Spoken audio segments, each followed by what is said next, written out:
It is Martin Luther King Jr. Day, and on this Martin Luther King Jr. Day, we have a special edition of our partnership with TED, Ideas That Matter.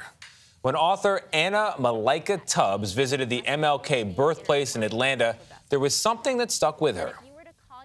I left feeling frustrated by the tour guide script.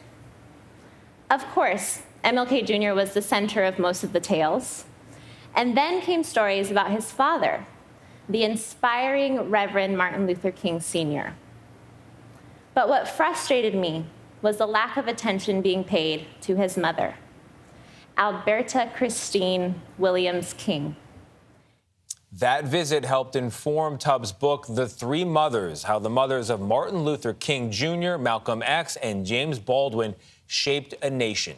Tubbs visited the Dr. Martin Luther King Jr. Memorial Tree Grove in Los Angeles with her own two children and offers this essay in honor of his mother, Alberta. Today, I celebrate the legacy of a freedom fighter, a leader of the ever-famous Ebenezer Baptist Church, a person who believed that faith must always be intertwined with social justice, that if you were to call yourself a religious leader, you must also stand against oppression, poverty, and discrimination. This person fought such inequities through organizing and participating in marches and boycotts. They were an active member of the NAACP, passionate about using their education as a tool to combat racism and inequality at large. Her name was Alberta Williams King. She was everything I've already described, as well as a talented musician and a mother of three. By celebrating her on the day she birthed her son in a room on the second floor of their home, I also celebrate all the mothers who deserve their long overdue recognition. Isn't it amazing how much more we understand Martin when we also get to know the woman who birthed and raised him? Isn't it beautiful to see how she applied her passions and identity to her mothering, and how her son then took her lessons and shared them with the world? Leading the march, the Reverend Martin Luther King. Isn't it powerful to see Martin not as some single, disconnected entity, but instead as a son who was grateful to follow in his mother's footsteps? We still advocate nonviolence, passive resistance, and still determined to use the weapon of love. Proud to build on what he learned as a little boy sitting at the table where he not only enjoyed Alberta's delicious meals or listened to her sing gospel as she cooked, but also where he heard his parents discuss the importance of voting rights and of helping meet the basic needs of their church members. I have a dream. Privileges, such as coming from a family that was well-educated and connected, did not always protect a young MLK Jr. from the harsh realities of Jim Crow.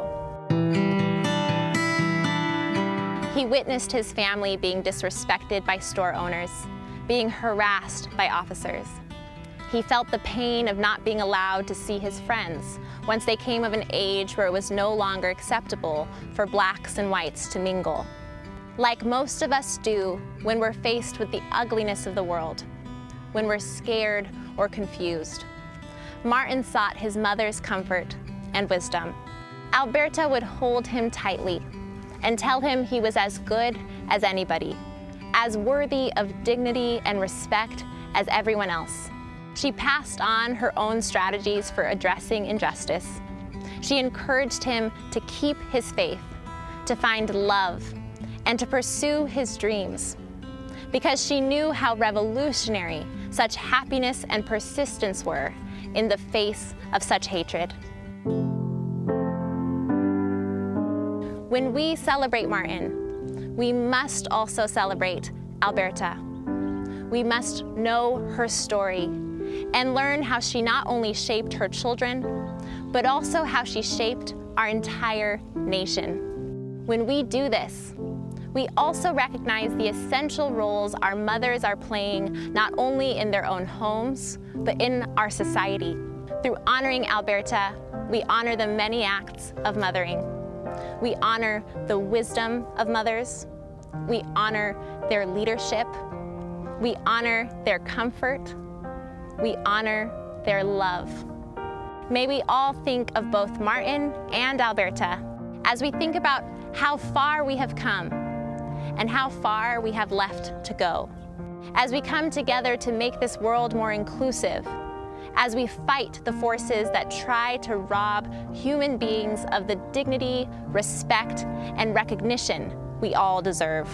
May we think of them both. Happy King Day. What a Happy smart King Day indeed. Beautiful. It was smart. What a smart and different way It's to very honor well the done. day. Really beautifully done. Very well done. The power of love and belief in your children, what it can reap. And the difference that a mother can make. But I like what you said, Tony, what a different way to honor him on this day. And kudos to Anna Malaika Tubbs, who, by the way, is married to Michael Tubbs, a former mayor of Stockton. Clearly, they have two beautiful children. They do. Nice couple. But I've never seen his story told that way. And that's, to me, what makes it so very special. And now that you mention it, I knew of his father. I had heard of it. I had never heard of his mom. And that was an injustice in its own right. Yes. Beautiful tribute Yeah. to both. Yes.